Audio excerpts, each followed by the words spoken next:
Mga kababayan, kamusta po? Si Kamanong po ay muli pong nagbabalik para po magkomento po sa inyo dito po sa Tambayang Makabayan. Samahan niyo po inyong likod at magkomentohan po tayo. Magumpisa na po tayo mga kababayan. Komentuhan po natin ito pong pahayag ni Professor Ana Malindog Uy, isa pong geopolitical analyst mga kababayan. Yung haharapin po ng ating nating problema. Napakarami pong problema na kakaharapin po natin. Bagsak na ekonomiya at syempre pati po ang seguridad ng ating mga kababayan sa Middle East, pati rin po ang seguridad ng ating bansa. Lalong-lalo po pagka po ang issue ay giyera na. Hindi po ba? Pakinggan po natin si Prof. At syempre po napakarami po nating kababayan. Milyon po ang kababayan natin sa Middle East, mga kababayan. Ito po, pakinggan po natin ang kakaharapin po nating problema sa issue po na ito. Hindi lang po korupsyon, pati po issue sa giyera, mga kababayan. Pakinggan po natin si Prof. Malindog. Alaban na Prof, no? And yung lawak ng epekto nito, Middle East, meron tayong at least 2 million na mga Pilipino po. 2 to 4 million. 2 to 4 million na mga Pilipino po doon registered or mga na lista or tsaka hindi pa na-rehistro. Kumbaga ang epekto po nito direkta sa ating bansa na meron na tayong problema sa issue ng korupsyon, namomroblema na tayo kahit wala pa siguro yung gera sa Ukraine, medyo problema na rin natin yung sa ekonomiya, may politika din na problema tayo. Meron din tayong problema sa kapitbahay lang din na natin. And parang po pangatlo or basta nasa top 5 ang Middle East na remittances natin. Alam natin yung epekto niyan. Ano ang nakikita mo? Ito yung bagamat sinasabi po ng ating gobyerno na hindi, malayo lang yung ano natin, siguro yung sa langis lang natin. Pero sa nakikita nyo po, maliban sa langis, given na yan, pati na rin yung sa mga imported na mga inangkat natin, ano pa ang nakikita nyo pong posibleng indirectly na epekto nito sa ating pong bansa, Prof? Una, tungkol muna doon sa sinasabi mo na ang tawag nito, hindi mananalo ang Iran. One thing that you have to remember, walang mananalo sa kanila sa Gulf states, even Israel. It's not a win. It's a destruction of all countries in the Gulf. Kapag sumabog yan at nagtira-tirahan sila. So it's not really necessarily because Iran knows that it will not win. Actually, Iran is confident that it can win. Yun nga ang ano doon eh. Yun nga ang problema doon eh. Because they even are confident na kaya nila. Pero ang tanong kasi dyan, kapag nagtirahan na lahat yan, ang Gulf State, andyan ang US, andyan ang Israel, titirahan na sila with all the militias na backing Iran and fighting for Iran, sasabog ang buong Middle East mo. Which is the thing that we don't want. Because maybe it would be a prelude to a third world war. Because madadrag nga dyan ang major powers mo. The likes of Russia and others. Turkey is there as a major power as well. So it's not a simple thing of Iran winning and Iran losing. It's not Iran per se. It's a wider Middle East conflict na mangyayari. So that is much more the analysis that I can give. I don't agree with this kind of analysis na you analyze one country only as against the rest. No, it's not. It's not like that. On the other hand, yung sinasabi mo naman, since andyan na si Congressman Suntay, when you talk about real danger sa Pilipinas, ipinag-uusapan ito ngayon. Kasi first and foremost, you have EDCA sites. Ito nga sinasabi natin. Ang EDCA sites is, if you put the Philippines in the context of Bahrain, Qatar, and all of this, ito yun. Kaya nga sinasabi natin, we have to do away with military bases na hindi atin. Because it is a magnet for retaliation if in any case there is a war and you have an alliance with the United States at ang United States ang nag-start ng war. So kaya yan is ang malaking usapin na dapat pag-usapan ng mga Pilipino at maintindihan at magkaroon ng lesson sa nangyayari sa Middle East right now and even other events in history na makikita mo ang sitwasyon ng Pilipinas, kumbaga may foresight ka kung ano mangyayari sa sitwasyon ng Pilipinas. So that is one indirect or a lesson that probably can be drawn sa nangyayari ngayon sa Gulf. On the other hand, when you talk about real danger sa Pilipinas, immediate and direct from that conflict in the Gulf, the war in the Gulf right now, first is energy. Yes, oil. Kapag tumaas ang prices ng oil sa international market, tataas sa atin, import dependent tayo, lahat ng bilihin tataas, kuryente tataas, ang pamasahe tataas, and it impacts the lives of Filipinos. Ang tanong, kakayanin ba ng gobyerno ni BBM since ang utang natin 17.5 trillion na, walang pera ang gobyerno, may corruption ka, ang daming problema, and it will cause inflation. And then, buying of oil, it has an impact on the dollar, on the peso. Magkakaroon ka ng pressure on the peso. Kasi for the same amount of oil na i-import mo, dahil mataas ang presyo sa international market, you need more peso because you need to convert the peso into dollar. So there is a pressure on the peso. That is another effect. Shipping. Maritime tayo eh. So sometimes ang shipping is part of our quote-unquote activity and economic activity. So that will be impacted kasi ngayon sarado ang ilang kumbaga ang ilang shipping lanes na napapasok doon sa Middle East. That's one. Another one is the business sector that fly. Mahirap ngayon ang daming areas sa Middle East na walang no-flight zone. Especially because may war ka. So that is a cost to business. Investment. Ngayon nakikita nila na like for example countries in the Gulf na may mga military bases and military assets, frontline states yan ng United States, especially in the context of war. Ngayon nakikita nila may EDCA sites. Oh my God. So if this is the case, probably I should not invest in the Philippines because maybe something happened and ang kawawa naman ng investment ko kung naging nagkataon. So that's another perception. Because one thing that you have to remember, perception is very important, especially when you talk about business. And another thing is remittances.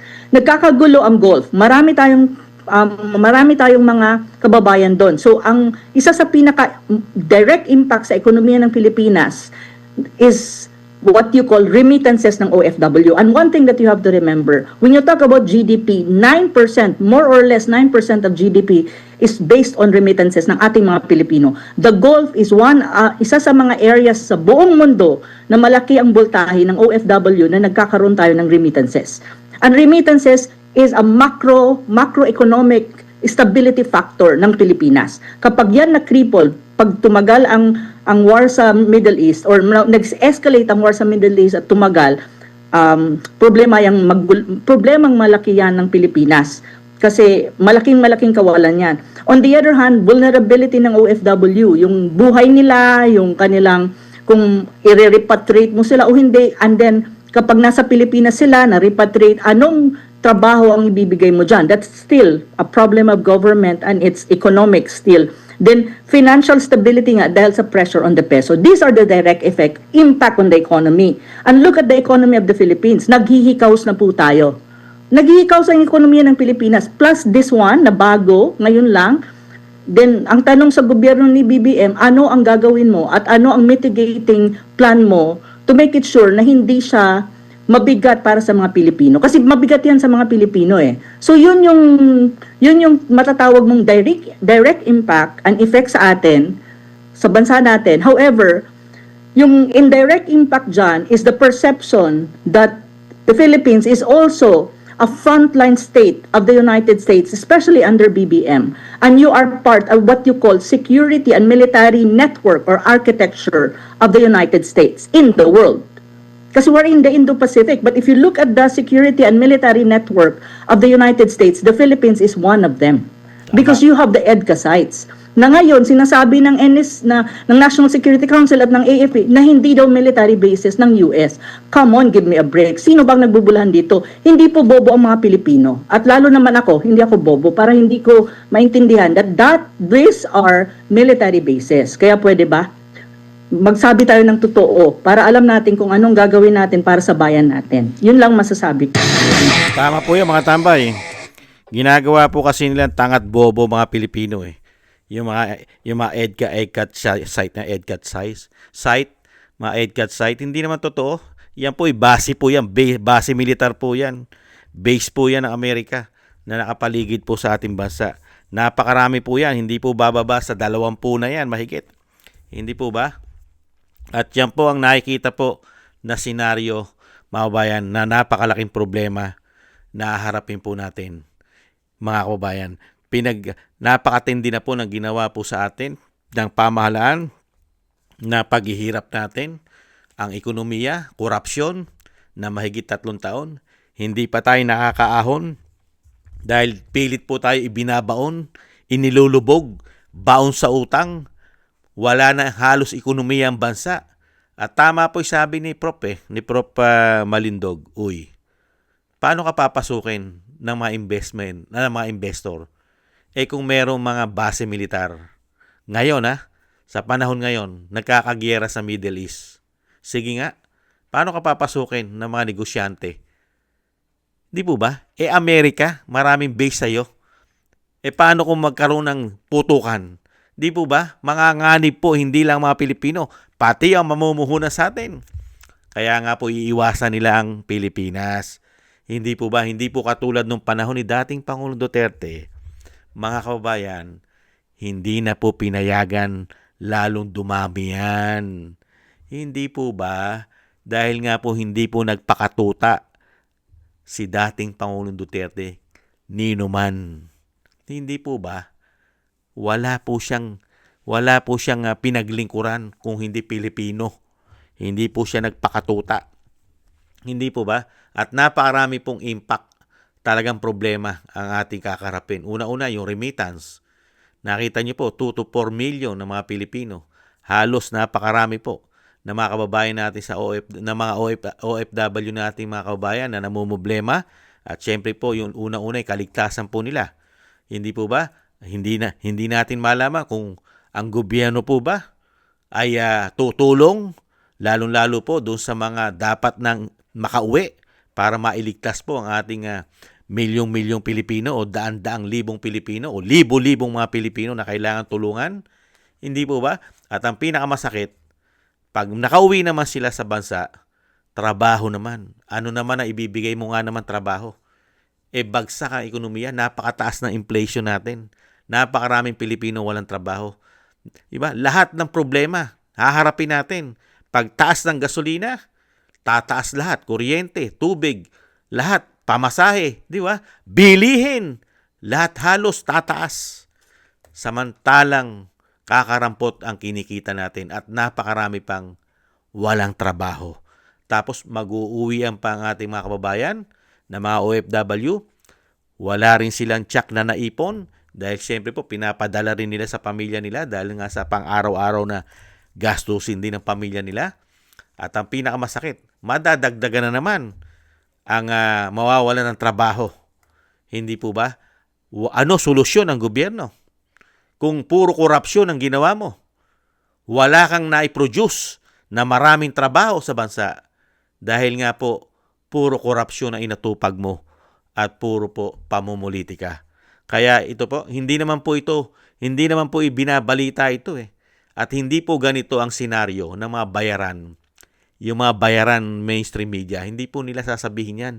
Yung totoong nangyayari sa ating bansa na talagang bangkarote, bagsak ang ekonomiya natin, baon sa utang, mahigit 17 trillion na mahigit. Trillion ang utang ng bansa.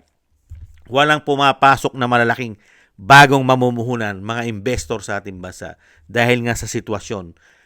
Bagsak ang ekonomiya, korap, at may bisyo pa ng pulburon ang nakaupo. Hindi po ba? Ayon na mismo sa kanyang ate. Kaya tayo po'y natutuwa dahil hindi po natin ito naririnig. Itong mga ganito pong mga analyst na katulad po doon sa mga bayarang mainstream media. Doon po sa mga bayarang mainstream media, ang lagi mo lang doon maririnig ay puro po pamumulitika. Puro pamumulitika. Pagpapabagsak sa mga Duterte lang ang halos maririnig mo sa kanila. Wala na po silang pakialam sa ating ekonomiya at wala po silang pakialam sa mga mahihirap na katulad natin, mga kababayan. Lalo-lalo po ang gobyerno ngayon. May pakialam ba sila sa mga Pilipino naghihirap? Naghihikahos? May pakialam ba sila? Di po ba wala? Ang pakialam lang po nila ay yung mga sarili nila kung paano po nila uubusin at paano sila magpaparami ng walang kabusugan sa pera ng bayan. Hindi po ba? Ganyan po ang nangyayari. Kaya po, ang mangyayari po sa atin sa ganito pong sitwasyon natin at nakikita naman natin na walang magagawa ngayon na nakaupo Dahil nga wala naman talagang ginawa. Tapos ngayon may problema pa. Nanganganib pa lahat. Ang sitwasyon natin ay para po tayong yung isang paa natin ay nasa hukay na. Una-una, magugutom tayo ng husto nito. Wala kahit na trabaho na naman.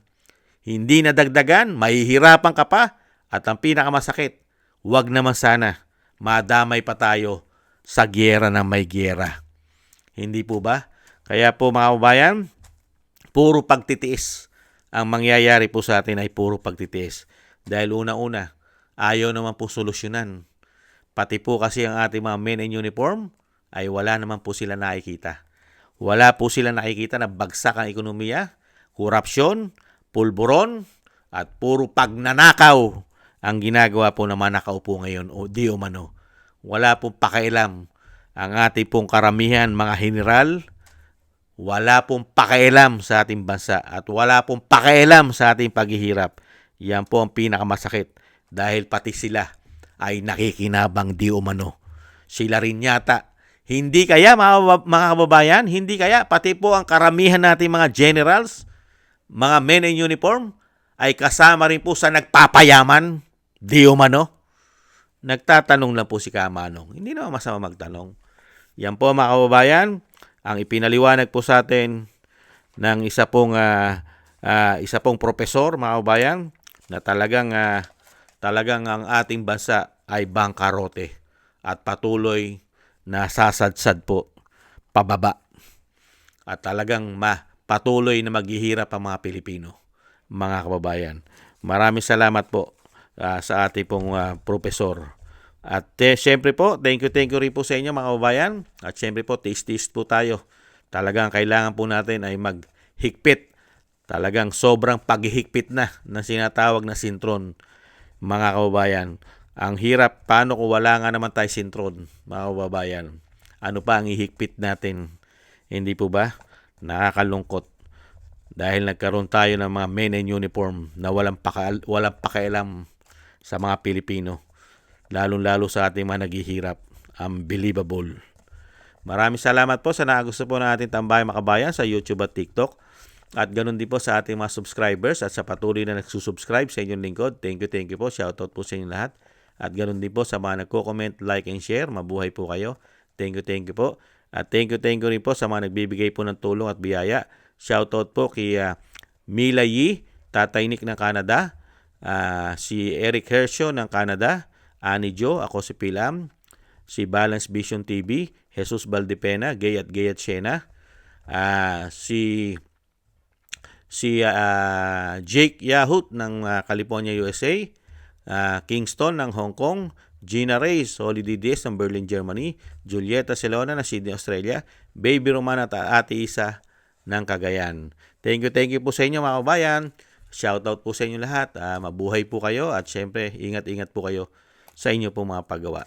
At muli po mga kababayan, taste po tayo at God bless po sa inyo lahat. Paalam. Bye-bye.